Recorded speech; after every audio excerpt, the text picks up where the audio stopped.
Todo llega y todo pasa, decía el poeta, pero hombre, que antes de pasar, pues nos deje un rato más por aquí, ¿no? Para poder seguir disfrutando de ese milagro que es vivir, aunque no siempre sea en unas condiciones de laboratorio, ¿no? Pero siempre dando gracias a Dios y siempre, pues eso, disfrutando de lo que tenemos y pensando en quien tiene mucho menos que nosotros, quien lo pasa mucho peor que nosotros o quien no tiene absolutamente nada. Perdonad este arranque, tiene su sentido, ¿no? Yo que cada día me refugio más en los clásicos porque cada vez son menos las cosas de fuera que me interesan, más que las que tengo dentro, en los muros de mi humilde morada, que son miles de libros, pues recurro estos días mucho a los clásicos, ¿no? Cuentan de un sabio que un día tan pobre y mísero estaba que solo se sustentaba de unas hierbas que comía. Ahora otro entre sí decía más pobre y triste que yo. Y cuando el rostro volvió, halló la respuesta viendo que otro sabio iba comiendo las hierbas que él arrojó. Don Pedro Calderón de la Barca. Ojalá, ojalá. Esto ni siquiera habría que enseñarlo en las escuelas, que habría y se sigue enseñando en muchas escuelas. Un abrazo y un homenaje a todos los maestros, que la mayoría son absolutamente grandes y esforzados profesionales prisioneros de unas leyes educativas enloquecidas, perpetradas por unos gobiernos que en este caso creo que sí que no nos merecemos. ¿A qué viene este largo introito? Aparte de a un pequeño desahogo personal que hoy me vais a permitir, porque para eso tenéis la gentileza de acompañarme todos los días y yo de estar con vosotros, pues digo que todo llega y todo pasa, porque dentro de unas horas llega por fin la ansiada campaña electoral, lo cual no tiene más valor en sí mismo, porque no hay diferencia alguna entre la precampaña y la campaña, únicamente que ya, como lo recordará dentro de unos minutos, Milagros Barcos, mi querida amiga y paisana Milagros Barcos, que es la número uno del Partido Popular en las listas de Palencia. Ya me gustaría viverla de ministra de Agricultura ya, porque es una de las personas que más sabe, una de las políticas que más sabe del sector primario en España. La única diferencia, digo, es que ya desde esta noche, a partir de las 0 horas, pueden pedir el voto para sus respectivas formaciones. Hasta ahora se han podido insultar, han podido hacer propuestas en positivo, como han hecho el Partido Popular y Vox, propuestas en negativo, insultos, descalificaciones,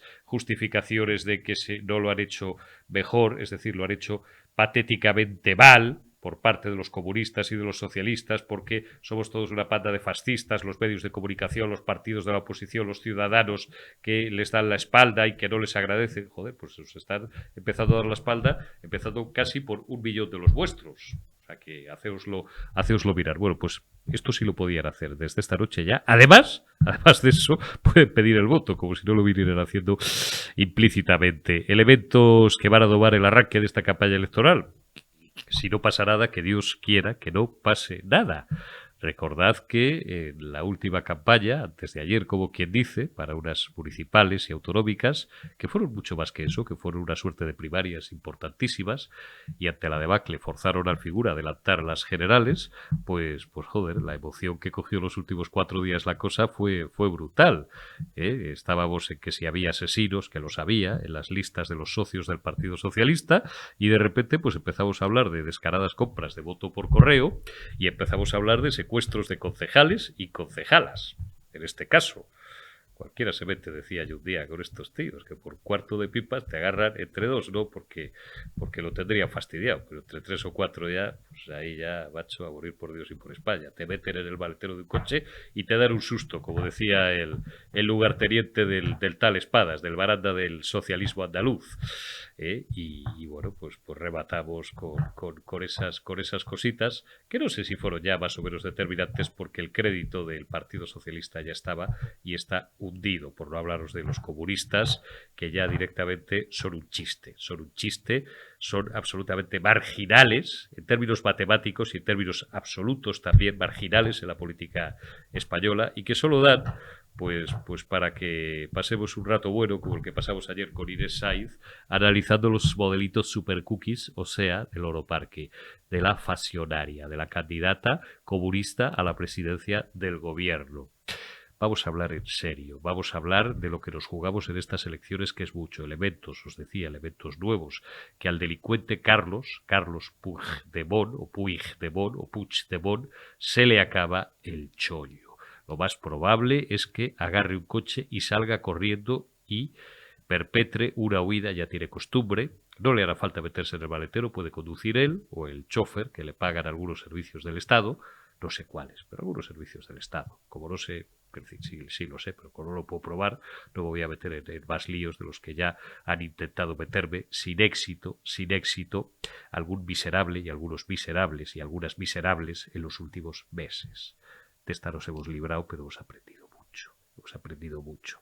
Y algunos os espero que la vida es larga. La vida, como dice mi santo padre, que es sabio, la vida es muy corta, pero es muy larga a la vez. Bueno, pues ese chofer y esa escolta que le han estado pagando algunos servicios del Estado le conducirán plácidamente y tranquilamente a una carretera de Suiza, que es un país en el que no le van a tocar un pelo y en el que pues se prevé que va a vivir muy bien. Pero es un elemento muy importante. Alguno pensará que marginal o sectorial o local de esta campaña electoral. No lo es en cuanto se conozca una bomba que ha soltado en las últimas horas el propio Carlos Puigdemont, que podrá ser muchas cosas: un traidor, un delincuente, un golpista, una rata cobarde que huyó en el maletero de un coche después de proclamar la Republiqueta Catalana, que duró 6 segundos. Además son vagos hasta para esto. La de Companys duró unas horas. La de estos miserables, la raza degenera, ellos que son tan supremacistas y tan nazi-onalistas, no duró ni 6 segundos, pero desde luego lo que no es imbécil. Y va a morir matando. Y esta mañana, hace unas horas, el RAC1 ha soltado la bomba. Emisarios del Partido Socialista Obrero Español contactaron, se entrevistaron con él para ofrecerle, a cambio de unos meses en la cárcel, pues digamos que una suerte de inmunidad, a cambio ya sabremos de qué. Él de momento lo ha rechazado. Ha dicho que para él lo importante es la libertad de los países catalanes. Todas estas gilipolleces que dicen estos memos, que se envuelven en la bandera como Puyol, se envolvían en la bandera barrada de su Cataluña para encubrir sus latrocinios y su cleptomanía, su robo y su traición al Estado español, a la patria, a España, que es de la que siguen cobrando y de la que viven faraónicamente muy bien. Que se lo digan a Puigdemont, cuando en su vida ha vivido mejor que en Waterloo. De momento, Puigdemont ha rechazado la oferta del PSOE. Estoy hablando un poco clave, al final me vais a entender, me queda y seguiremos. Este sí que es un caparazo de los de continuará. Es un problema de ceros. ¿Qué quiero decir? Quiero decir que quedan 17 días y la libertad. Quiero decir, y estoy hablando en términos muy generales, no me estoy refiriendo a nada en concreto, así que por aquí lo tenéis jodido para cogerme. Haciendo una reflexión y tirando la vista unos cuantos años atrás, casi el último medio siglo de la vida española, atendiendo a ejemplos concretos de otros asuntos que no tenían nada que ver con estos que estoy tratando y que vamos a tratar en el próximo programa, y también en Generación Euro, los fondos reservados son inagotables, se han utilizado para muchas cosas, y que 17 días, que son los que quedan para la libertad, lo repetiré hasta que se me seque la boca, da para mucho. Cuidado estos últimos 17 días, cuidado, no ya con el BOE y con los decretos, que eso ahí ya no pueden hacer nada. Cuidado con el caos y con el desorden que puedan dejar. En 17 días da tiempo a romper una vajilla, no. Da tiempo a romper, voy a dar una marca, pero que no se me ofendan, por favor, no es peyorativo, una marca muy conocida, en el fondo les estoy haciendo publicidad gratis. Da tiempo a romper la fábrica de Santa Clara entera. Da tiempo a romper vidrios, copas, da tiempo a romper Murano entero en 17 días. No saben ustedes el desastre y el caos y la que pueden organizar unos tipos que están de salida en 17 días. Cuidado, Alberto Núñez Feijóo. Cuidado, porque no es que te vayan a dejar ratas a morder con impagados, con miles de facturas en todos los cajones y con una deuda y un déficit oculto que vais a tener que aflorar. Cuidado con las trampas y con los muertos políticos. Es metafórico lo de muertos, espero. Con los muertos políticos que te van a dejar. Cuidado. Arrancamos ya esta retaguardia del jueves 6 de julio. 6 de julio. Estamos en vísperas ya de San Fermín de 2023. Don Asís Timmermans, muy buenos días, buenas tardes o buenas noches en función de cuando nuestros amigos recuperen este enlace. ¿Cómo estás? Muy bien, buenos días, muy bien, estupendamente. Gusto de recibirte en Periodista Digital una vez más. Bueno, pues en vísperas de San Fermín, alguno, ya sé que es facilón el símil, discúlpenme, alguno va a salir corneado de aquí a 17 días, que es lo que falta. Saben ustedes que cada día llevo el contador. 17 días, contando el propio día 23, 17 días para la libertad.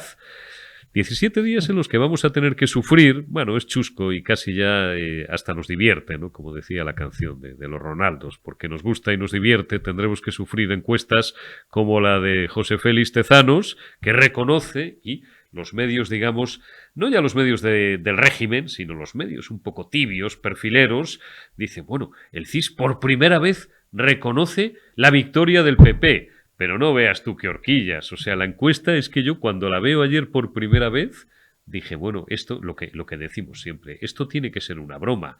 Maldita broma si no fuera porque está pagada con dinero público. Sí, efectivamente, es una malversación de fondos de libro, pero el problema del CIS no es que favorezca o pretenda favorecer a un determinado partido o unos determinados partidos, sino que da mensajes y pretende condicionar la realidad, condicionar las Mm. votaciones y el futuro. El otro día hizo un análisis muy completo en Twitter.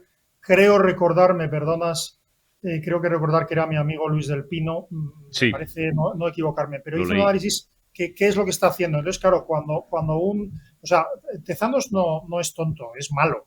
¿Mm?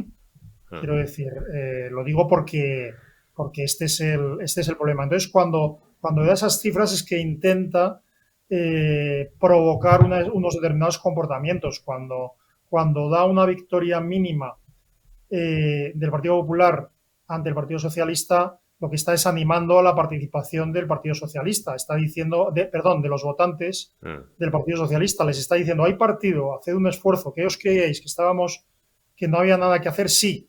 Entonces, digamos que ese votante favorable al Partido Socialista o a la izquierda se moviliza, ¿verdad? Quiero decir que este es el tipo de mensajes que está dando en cada uno de los partidos. Otros expertos, otros sociólogos, otros responsables de empresas de análisis hacen algo parecido, es decir, lanzan mensajes e intentan crear profecías autocumplidas. Pero hay dos diferencias. Una, que lo hacen con su propio dinero o con dinero privado, con sus contratos. Eh, y la segunda es que lo hacen mejor, es decir, no falsean la realidad, sino que, bueno, la interpretan, digamos, Mm. con una cierta tendencia. Tezanos no, a Tezanos es que les igual, es completamente igual, le pagamos tú y yo y no Claro. tenemos libertad de pagarle o no.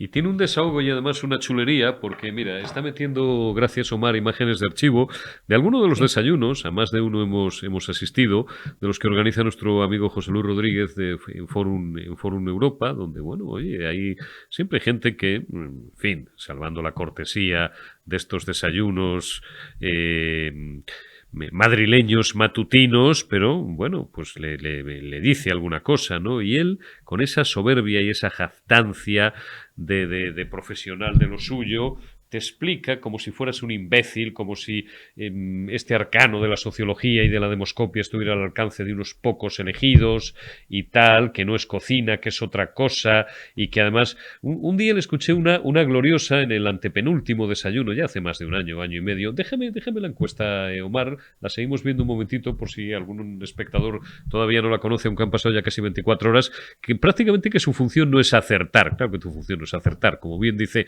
Asís Timmermans, es crear tendencia. Fijaos, esta es la encuesta del Ínclito, si la cocina de Tezanos dan el PP 142 y dejan al PSOE y Sumar en 137. Esto lo he extraído del Español y bien extraído está. ¿Por qué? Pues porque, claro, es una forma de darle la vuelta a esa intención espúrea de convertir esto, como dice Asís Timmermans, pues en una suerte de Casandra, de profecía autocumplida. Hay otras, llévatela ya, Omar, gracias, simplemente quería hacer este guiño. Hay otras, yo le tengo mucha ley a Narciso Michavila, yo a lo mejor hace algunos años he podido ser algo crítico con Michavila, pero al final por sus hechos les conoceréis. Y, oye, Michavila, las cosas como son, en el último, vamos a decir, año y medio, 2 años, lo ha clavado todo. Y el otro día escuché una extraordinaria entrevista que le hizo Cristina López-Siltin en la COPE el sábado pasado, donde daba por sentadas varias cosas. Le decía a Cristina, entre otras muchas cosas, era una entrevista larga, no sé si duró media hora o casi, le decía, bueno, usted da por hecha la suma PP-Vox. Dice, bueno, es que eso yo ni lo pongo en cuestión. Parece razonable y parece claro. Decía también que en su opinión, claro, dices intuitivamente, pero yo soy un periodista, no soy un sociólogo, ni soy un experto en demoscopia, ni pretendo serlo, no como otros todólogos que pretenden arrogarse, pues prácticamente una autoritas que no tienen en todo. Él daba alrededor de 150 para Núñez Feijóo, a Vox le dejaba incluso por debajo de 30, entre 26 y 28, 29. Hombre, yo que no soy precisamente, y a veces pues mis amigos de Vox me dicen, eres un poco duro con nosotros, pareces más del PP, ¿no? Yo no soy ni del PP ni de Vox, yo no soy de nadie, no tengo ni Dios ni amo, así me ha ido, ¿no? Bueno, me podía haber ido peor, pero me parece quizás que pueden ser un poco excesivos esos 150 escaños al PP y esos alrededor de 30 Vox, salvo que funcione ese fantasma SIS, que tú y yo que ya peinamos alguna cana, tú más porque tienes más pelo que yo, pero del voto útil. ¿Va a funcionar el voto, el mal llamado, en mi opinión, el mal llamado voto útil? Todos los votos son útiles en esta próxima campaña. No lo sé. Si me permites, sí quiero decir que Narciso Michavila es un gran profesional. Es un gran profesional. Es un gran profesional y yo creo que además una buena persona, pero eso no quiere decir que no tenga sesgo. Lo que pasa es que el sesgo se puede, digamos... Tiene. Claro, tiene un claro sesgo pro Partido Popular, entonces el sesgo se puede traducir en una falsificación con dinero público, como la que hace Tezanos, o en, bueno, pues aplicar, digamos, el sesgo en la interpretación más favorable posible hacia el Partido Popular. Pero dicho esto, hombre, evidentemente, como tú dices, los datos que ofrece GAT3 parecen ser favorables al Partido Popular, que si funciona, me preguntas si va a funcionar el voto útil. Yo no lo sé. Yo cuando me preguntan, a ti supongo que te pasará lo mismo. No sé por qué cuando los que opinamos de política, de vez en cuando, gente que nos conoce o gente por la calle nos pregunta, bueno, ¿y a qué debemos votar, ¿no? ¿Qué va a pasar? ¿Qué va a pasar y a quién? Y algunos, ¿a quién votamos? Amigos, ¿a quién votamos? Y entonces, claro, si yo les digo que yo tengo dudas, suelo tener dudas de a quién votar hasta que llego al colegio electoral e incluso durante un rato parece que me estoy burlando y sin embargo es verdad, ¿no? Nunca jamás he dicho a ninguno vota a no sé quién, ¿no? Pero sí he dicho una cosa, es decir, el voto individual es estadísticamente irrelevante. Por lo tanto, el voto es una de esas cosas cuyo esfuerzo es mucho mayor que el beneficio que sacas de él, ¿no? Porque un voto cambia poco las cosas y, sin embargo, pues tienes que ir al colegio electoral, a lo mejor hace mucho calor, etcétera, ¿no? Con lo cual, lo que debes hacer sin ninguna duda es votar, emitir un voto con el que te quedes más tranquilo, con el que no tengas disgusto, con el que estés conforme de alguna manera, ¿no? No es un voto buscando, no debe ser un voto que busque una utilidad concreta. Lo que busca es expresar tu opinión. Eso es lo que debe ser. Dicho esto, hombre, yo creo que, a ver, es un poquito otro tema, pero los pactos municipales y autonómicos después de las elecciones últimas, municipales y autonómicas, de alguna manera permiten visualizar, perdón por la palabra, lo que va a ocurrir inmediatamente después de las elecciones generales. Entonces, yo creo que se debe ser consciente de eso. Los pactos, es decir, los rechazos entre Partido Popular y Vox, o más bien del Partido Popular hacia Vox, o ese tipo de cuestiones, lo que están haciendo, no son un mensaje, ni debe ser un mensaje del Partido Popular al Partido Socialista. Deben ser un mensaje al elector. al elector del PP y al elector de Vox. Entonces, yo creo que en ese sentido, si el mensaje que se lanza es después de las elecciones será incierto que lleguemos o no a un acuerdo de gobierno para desalojar a Sánchez, si ese es el mensaje que se lanza, claramente se está desmovilizando el voto en general de la derecha. Lo que está meridianamente claro, mira, ayer, bueno, no debería dar su nombre, pero la gente que ya me conoce desde hace años se lo puede imaginar. Ayer consumí un rato bueno de charla con una expolítica, aunque uno nunca deja de ser político, pero que ya no lo es, con la que tengo una amistad personal y con la que me gusta, igual que con algún exministro socialista. Ya os anuncio, por cierto, que la semana que viene ya por fin lo voy a tener aquí, ya repuesto completamente de sus pequeños achaques propios de la edad, ¿no? Me gusta hablar de política con la gente que sabe y con la gente que es veterana. Estamos hablando en todos los casos de gente que ya ha doblado hace tiempo los 70 años. Y me decía, ¿quién puede creer esa estupidez que se está corriendo así, si la habrás escuchado como yo, de que quizás, no todo, pero podría haber ahí una suerte de juego de manos por debajo de la mesa en función del cual algunos diputados socialistas, si Feijóo pasa de los 150, porque en Génova trabajan con la estrategia de que si pasan esto no es opinión, es información, de que si pasan de los 150 van a actuar como si estuvieran solos en el mundo, permítaseme la expresión un tanto libre, ¿no? De que algunos diputados del PSOE podrían abstenerse para que el PP no dependiera de que Vox subiera o bajara el dedo. Y claro, pues a cambio, hombre, algo pedirían. Me decía ayer mi amiga, esta expolítica, que sabe latín, griego y lenguas muertas, me decía, ¿quién puede creer semejante estupidez?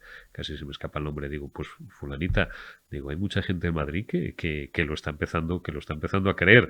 El otro día Guadalupe Sánchez Baena, muy buena amiga también, y además de una excepcional abogada, finísima analista, esbozaba, no esta teoría, pero con carácter general, porque ella también, pues como nosotros, entra, sale, va por aquí, va por allí, habla con unos, habla con otros, y oye, me decía, y Guadalupe Sánchez Baena es poco sospechosa de ser una ultraconservadora de manual, permítanme la simplificación, ¿no? Es más bien no, es una liberal. Pero me decía, a lo mejor no está mal que el Partido Popular tenga una cierta sujeción, aunque no la necesitara a Vox, pero ¿por qué? No ya por lo que dicen muchos votantes de Vox, y están en su razón, para que el Partido Popular no se olvide de las promesas de derogar una serie de herramientas legislativas absolutamente abyectas que ha perpetrado el Partido Socialista en estos años y tal. No. Para algo todavía más nuclear, que es lo mismo, pero con carácter más general, para que no se deje llevar en ningún momento Feijóo y su equipo por los cantos de sirena de ese marco mental, político e intelectual progre que intentarían siempre arrastrarle esto que siempre ha hecho la izquierda con la derecha, como cuando sus líderes, ¿no? Como cuando decían, Aznar no puede ser el líder del PP porque es el más facha de todos, tiene que ser Gallardón. Dices, pero ¿cómo te van a decir unos tíos que no te van a votar nunca lo que tienes que hacer? Es decir, que el PP no le vendría mal depender de Vox para no dejarse llevar por ese mainstream del pensamiento único en el que parece que tenemos todos, seamos de izquierdas, de derechas o medio pensionistas, que están instalados. A ti me imagino que te parece inverosímil esa opción de que se llevara un acuerdo bajo cuerda. Insisto, es que no es política ficción lo que estoy diciendo, es que lo estoy escuchando en los últimos días, bajo cuerda de que algunos diputados del PSOE se abstuvieran. Lo que pasa es que, o sea, yo no creo en la probabilidad de ese escenario, pero lo que también creo es que lo que ocurra en el Partido Socialista después de las elecciones es imprevisible. Es imprevisible, quiero decir, porque de alguna manera el reinado, es que no lo puedo calificar de otra manera, del déspota Sánchez en el Partido Socialista se ha plagado de depuraciones, de arbitrariedades y de, me perdonas, y pongo comillas, asesinatos políticos de las personas más cercanas y además por razones, digamos, muy personales. Bueno, ¿qué quiero decir con esto? Que yo creo que sí puede haber un cierto terremoto después de las elecciones del Partido Socialista, pero yo creo que esa hipótesis de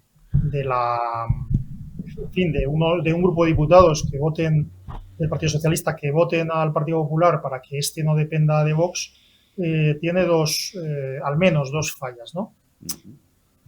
En primer lugar, solo podría ser producto de una especie de desintegración del Partido Socialista que, aunque yo deseo, no preveo, ¿vale? No de una estrategia del Partido Socialista. Solo podría ser causado por un terremoto. Y en segundo lugar, eso deja un escenario muy complicado del día siguiente, ¿no? Es decir, gobernar no solo es estar en el gobierno, sino proponer leyes y sobre todo cuando tu programa de gobierno está tan condicionado por las leyes que ha aprobado el Partido Socialista. Entonces necesitas una cierta mayoría parlamentaria. Entonces yo creo que eso no sería un escenario que conviniera ni al Partido Socialista ni al Partido Popular. Y dicho esto, yo creo que el asiento de diputado es muy cómodo, es muy interesante y es muy cómodo. Entonces, claro, salvo algunas pocas personas profesionales que tienen a dónde volverse y que están en política por vocación o porque les gusta, etcétera, un diputado del Partido Socialista no traicionaría a su partido sabiendo que no tiene una vuelta atrás, que no tiene una continuidad ante un posible desastre del gobierno del PP. Yo no creo que vaya a pasar, a menos que haya un terremoto, te repito. Y luego, por cierto, hablabas de esa necesidad de un partido que ponga de un partido, digamos, de una coalición que de alguna manera haga no perder tierra al partido hegemónico, ¿no? Que podría ser en este caso el Partido Popular. Yo detecto, fíjate que yo creo que en este sentido el Partido Popular de Madrid, de Isabel Ayuso, tiene las cosas más claras, no completamente claras, pero tiene las cosas más claras en el sentido de que hay que dar una batalla ideológica. Sin embargo, en general el Partido Popular, de toda España, a ese Partido Popular le pasa un poco lo que tú dices, que cree que el poder es algo que se le concede por el fallo del adversario y que para conservar tiene que hacer una política, digamos, más de izquierdas o de agradar al votante de izquierdas. Para hacerse perdonar. Perdonar no se sabe nunca muy bien qué. Claro, en vez de hacer... perdonar tendría que hacerse perdonar los herederos de una ideología que ha asesinado a más de 120 millones de personas. Pero bueno, que es el socialismo. Pero lo que quiero decir es que un Partido Popular en el poder, o un partido en general de la derecha liberal en el poder, debe su obligación, en mi opinión, es adoptar las medidas de libertad económica y de progreso social que han triunfado siempre. Y eso tiene como, no solo objetivo, pero la consecuencia es convencer a los votantes que antes, digamos, no creían en las recetas liberales, que no creían en la libertad de elección en sanidad, en educación, que no creían en la desregulación económica como forma de mejorar la situación de los trabajadores. Todo eso hay que hacerlo y mostrar a los electores que las políticas de libertad funcionan. Y en ese sentido sí que yo creo que lo tiene más claro un Partido Popular como el que dirige Isabel Ayuso. Solo para no enrollarme más, porque estoy hablando demasiado... No, pero sí, lo que estás diciendo es el Padre Nuestro, vamos. Es que es tan de sentido común. Bueno, habrá gente que no se lo parezca, pero bueno, aquí estamos en una línea ideológica determinada, por eso estamos en este medio y no estamos en otro. Claro, pero lo que quiero decir es que, por ejemplo, en Holanda se está acordando en este preciso momento una adopción del sistema chileno de pensiones, es decir, de un sistema mixto de gestión completamente, no completamente, pero casi completamente privada, como el que existe en Chile, y por ejemplo en Suecia... De capitalización y no de reparto, para entendernos, que es a lo que algún día tendremos que tender aquí, está claro. Sí, capitalización con cuentas nacionales. Bueno, el sistema chileno, además, la gestión la realizan entidades privadas que cumplen determinados requisitos. Bueno, y hay unos sistemas de salvaguarda para cuando eso falla. Pero también, por ejemplo, en ese mito, ese sorprendente mito de la socialdemocracia europea, que es Suecia. Digo sorprendente porque Suecia hace muchos años que dejó de ser ese reino socialdemócrata, ¿no? Ya hace muchos años que Mauricio Rojas escribió su libro. Mauricio Rojas, como sabes, y los oyentes muchos lo saben, es un chileno que se exilió en Suecia, pero bueno, escribió su estupendo libro Suecia después del modelo sueco. Pero bueno, lo que quiero decir es que en Suecia hoy, por ejemplo, más del 25% de la sanidad pública, se nutre con recursos de elección libre del sector privado, por ejemplo, ¿no? Quiero decir que todo eso no solo hay que hacerlo, sino que sirve y debe servir para captar el voto de los que antes votaban a la izquierda o de los que descreían de la libertad económica y política. Está claro. Asís Timmermans, que como siempre es un auténtico placer y es un honor el tenerte en Periodista Digital, en este caso en La Retaguardia. Cuídate El mucho, placer. amigo, y te envío un fuerte abrazo. Y repito, en 17 días, esperemos, Sí. después ya habrá que ir viendo, ¿no? Y vuelvo a repetir por segunda vez en este último cuarto de hora, por sus hechos los conoceréis o iremos conociendo, ¿no? Pero en 17 días la libertad. Un abrazo, Asís. Un abrazo y hasta muy pronto. Hasta muy pronto. Ángeles Ribes, ¿cómo estás, amiga? Y disculpa estos minutos que llevas ahí ya, que llevas ahí en el proscenio. Esto de backstage no me gusta porque los neologismos siempre me parecen un poco horteras. ¿Cómo estás, Ángeles? Oye, tenéis calor de narices como aquí en Madrid, en Lérida, ¿eh? Sí, pero eso está bien porque está nublado y sopla un vientecillo fresco, así que hoy se aguanta y nada, la espera. Es un placer siempre escucharos y escuchar a Asís Timmerman. Un abrazo y un recuerdo, Asís. Así es un tío fenomenal y además es que llevaba tiempo y ayer me acordé, dije, coño, llevamos no sé, meses, bueno, muchas semanas sin tener a Asís en Periodista Digital, que yo recuerde, hombre, no llevo el control de todos los invitados de la segunda dosis, ¿no? Que es territorio de Alfonso, de Rebeca y de mi querida Cristina López Mantas, que es un poco la que hace, la que también adoba el andamiaje del programa, ¿no? Junto con nuestro redactor jefe, con José Pablo, pero desde luego en La Retaguardia yo hacía tiempo que no tenía Asís y en Generación Euro no me ha dado tiempo, que un día le aprovecharé para hablar de economía, que sabe, y mucho también de economía y me ha dado una gran satisfacción el volver a tenerlo. Oye, Ángeles, vamos al turrón. Puigdemont, por fin se le acaba al fantasma, al payaso político, al fantoche, parece que se acaba la panoplia, o en fin. Bueno, lo de ayer, pues ojalá se hubiera producido antes. Pues es una muy buena noticia, la verdad, y ahora lo que estamos esperando todos es que Fiscalía empiece a espabilar también, porque es lo que está esperando el juez Llarena, para poder reactivar la euroorden. Recordemos que este señor lleva metiendo recursos y contrarrecursos en el Alto Tribunal de la Unión Europea, diciendo que es que él tenía una inmunidad por ser eurodiputado.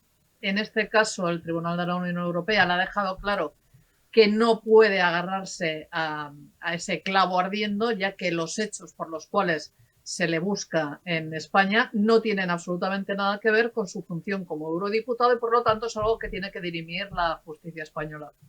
Pero además hay varias claves más. Primero, en mayo del año que viene son las elecciones al Parlamento Europeo, con lo cual debería de estar el señor Puigdemont entregado ya o fugado a Suiza, que no me extrañaría nada que se fuera a ir para allá antes de esa fecha, porque si no las cosas se complicarán. Segundo, la rueda de prensa que dieron ayer contra los tres, precisamente, que tienen cuentas pendientes con la justicia, que son el señor Puigdemont, el señor Toni Comín y la señora Ponsatí, pues la verdad es que daba también unas claves muy interesantes de cómo está el separatismo catalán en estos momentos. La señora Ponsatí se desmarcó absolutamente de todo el argumentario de los señores Comín y Puigdemont y en un discurso que ella traía preparado, porque lo tenían unos folios ahí escritos, ella lo que decía es que basta ya de engañar a la gente, que lo que no se puede hacer es seguir con la estrategia judicial, que se han de tomar otras medidas y tal.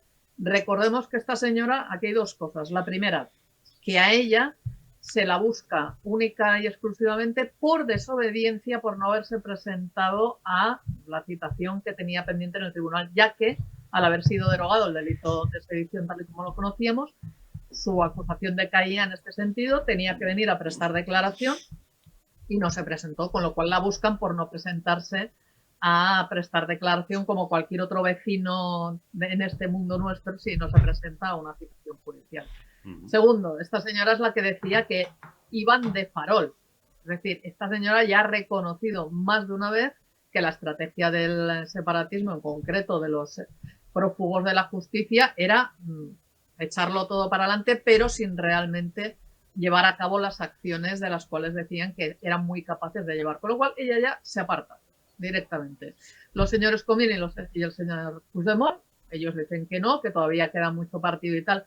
Con ese personaje al cual me voy a ahorrar los calificativos, pero que todo el mundo supongo que entenderá cuáles son, que es el abogado que tiene, el señor Boye, diciendo que no, que van a presentar recursos y tal. Muy bien, tienen 2 meses para hacerlo, la justicia les da ese privilegio y ese derecho, con lo cual me imagino que ellos seguirán intentando estirar el chicle judicial, cosa que no les va a servir de nada, ya os digo, porque lo que dijo ayer el tribunal queda muy, muy claro y es muy difícil que puedan estar. Así que la situación ahora que tenemos es, por un lado, los de Esquerra desmarcándose completamente de este señor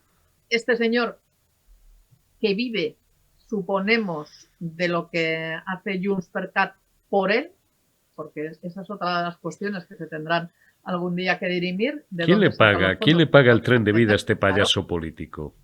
¿Quién le paga el tren de vida? Porque además ahora mismo ya tenemos también al mozo, que en teoría estaba de vacaciones haciéndole de guardaespaldas personal, pues también lo tenemos inmerso en un proceso judicial, porque estas cosas no se pueden hacer. O sea que aquí hay muchos aspectos oscuros que se han de dirimir y que lo vamos a ver a lo largo de los próximos días. Pero lo que está claro es que para el separatismo ahora mismo Puigdemont es un personaje que está completamente amortizado, nadie quiere reunirse con él, excepto los más básicos de JxCat, la señora Borràs, etcétera, etcétera, el que tenían de candidato aquí en Lérida también. Y la segunda clave que hoy quería manifestar es que hoy ha concedido una entrevista a un medio catalán y en él ha dicho que había recibido varias visitas de miembros del Partido Socialista Obrero Español y en una de ellas le habían ofrecido que se entregara, que pasara pues un tiempo muy prudencial si lo tenía que pasar en prisión y que después se le daría el indulto exactamente igual que se le habían dado a los otros condenados por el tema del 1 de octubre. ¿En qué medio ha dicho eso, Ángeles? En RAC1. Lo ha dicho esta mañana en ¿Ha dado algún nombre? ¿Ha dado alguna pista? Me parece verosímil la especie, ¿eh? No me parece ninguna bobada. Me lo creo totalmente. No ha dado ningún nombre, no lo ha querido dar. Lo único que ha dicho, ha puesto esto de manifiesto, ha dicho que no era la primera vez que le venían a ver, porque ha tenido varios contactos con personas representantes del Partido Socialista Obrero Español. Ha dicho que se le había ofrecido esta salida y él ha dicho que muy dignamente les había contestado que no, porque esa no era la solución, que la solución era la libertad para los países catalanes y todas esas cosas. Que no le aprieten las tuercas y que no le ofrezcan, cuidado, es una hipótesis, no estoy haciendo una afirmación, estoy haciendo, lo digo para los haters, que no le ofrezcan dinerito, decía mi abuela que no te pongan donde haya. Mira, vas a pasar, nada, una temporadita muy corta. ¿Cuánto se pasó el gordo tuerto en la cárcel? 4 días. Bueno, lo que sea, como si son 4 meses y tal. Después ya te lo vamos a arreglar, de quién depende la fiscalía, porque estos se van del poder, han recogido las fotos del despacho, pero dejan ahí a Conde Pumpido, cuidadín, dejan ahí a Conde Pumpido, y además voy a decir una cosa, y la voy a decir en genérico. Olvídense que estoy hablando de Puigdemont, olvídense que estoy hablando del PSOE, así, en general, como concepto general, echando un vistazo a los últimos 50 años de la vida política española. Decíamos antes quién le paga a este miserable político la fiesta. Si la gente supiera para cuántas cosas dan los fondos reservados, saldría con el cuchillo en la boca. Y no estoy estableciendo una relación de causa-efecto, no, acabo de decir lo que acabo de decir. Por tanto, que no le aprieten a quien sea un poquito las tuercas, ¿verdad, Ángeles? Sí, les quedan unos días y en 17 días se pueden romper vasos, platos, fuentes de porcelana y se pueden romper vajillas. 17 días pueden ser eternos. Eternos, y luego además habrá que gestionar lo post 17 días. Es decir, en el caso del separatismo catalán, el próximo gobierno que salga a partir del 17 de julio tiene dos opciones. O seguir haciéndolo de siempre, es decir, darles a los separatistas lo que van pidiendo con cuentagotas, porque les es muy cómodo. Ahora mismo están en el tema de la independencia a plazos, visto que la independencia a tocateja al contado no les salió bien el 1 de octubre, ahora están a plazos, como siempre. O mantenerse firmes, decir que nanay, y a partir de ahí asumir las consecuencias de lo que ello va a comportar. Esas consecuencias las conocemos todos. No es necesario tener grandes multitudes en las calles para provocar una serie de disturbios, de algaradas, que sean mediáticamente muy vistosos y muy llamativos. Recordemos que la Meridiana la han estado cortando a placer durante muchísimo tiempo y eran 4 gatos, con la inacción total del gobierno de la Generalitat, y que por tanto podemos asistir otra vez a ese tipo de acciones que son, insisto, muy llamativas y muy vistosas, aunque las protagonice muy poca gente.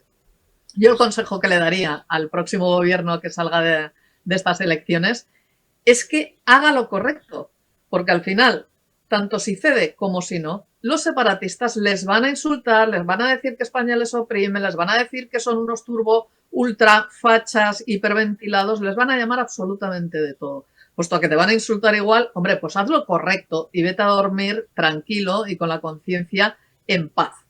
Por lo tanto, a ver qué es lo que va a pasar en cuanto acaben estas elecciones. Tenemos una pequeña pista a partir de lo que ha hecho la señora Proens en Baleares, donde ya ha dicho que lo del tema del catalán va a ser un mérito y no un requisito, lo cual está muy bien. Ojalá se tomara la misma medida en todas las comunidades autónomas que tienen el problema que tenemos nosotros en la nuestra. Y oye, no ha pasado nada. ¿Qué le han dicho de todas las entidades pancatalanistas? Por supuesto, pero se lo van a decir igual. Hagan lo que hagan, con lo cual yo creo que la vía, el camino está allí, y después ya veremos si el señor Llarena activa cuanto antes esa euroorden y, hombre, podemos tener el gustazo de ver una de dos: o que el señor Puigdemont viene, lo cual yo dudo, o que coge la carretera, se va a Suiza y allí deja de ejercer de eurodiputado, cosa que también estaría muy bien que dejara de percibir ese sueldo. Así es, que se lo digan a doña Ana Gabriel lo bien que se vive en Suiza, que bueno, ya se romanizó en Suiza, se duchó, se cortó el pelo como una persona... Joder, hay que tener un cuidado con lo que se dice. Se cortó el pelo de una forma así mona y arreglada y fashion. Y, oye, parecía otra persona, la tal Ana Gabriel, la diputada esta de la CUP. Ángeles Ribes, que me alegro mucho, amiga, y gracias por tus análisis y gracias por tu información, siempre veraz y siempre certera. Lo de Puigdemont dará que hablar y en los próximos días lo seguiremos, mucho. Ya lo verán. Te envío un abrazo, Ángeles, cuídate mucho. Un placer, un abrazo y a pasarlo bien, que estamos en julio, quieras que no. Vamos en julio, hombre. Ya ha llegado, ya hemos recibido todos los memes. Ya el día 1 de julio. Este era una fiesta, el teléfono móvil. Los de todos los años. Es que son maravillosos. Joder. Es una tradición ya como muy nuestra, ¿no? Casi, iba a decir que no se me ofenda a nadie, porque aquí el primer taurino soy yo. Casi como los toros. Ya estoy aquí, 1 de julio. Y te ves a Julio Iglesias ya bajando del avión y tal. Un abrazo, Ángeles. Cuídate. Un abrazo muy fuerte. Gracias a todos vosotros por por habernos ayudado y por habernos acompañado en esta penúltima retaguardia de la semana. Mañana, más y mejor. Mañana, viernes 7 de julio, San Fermín. Hasta mañana.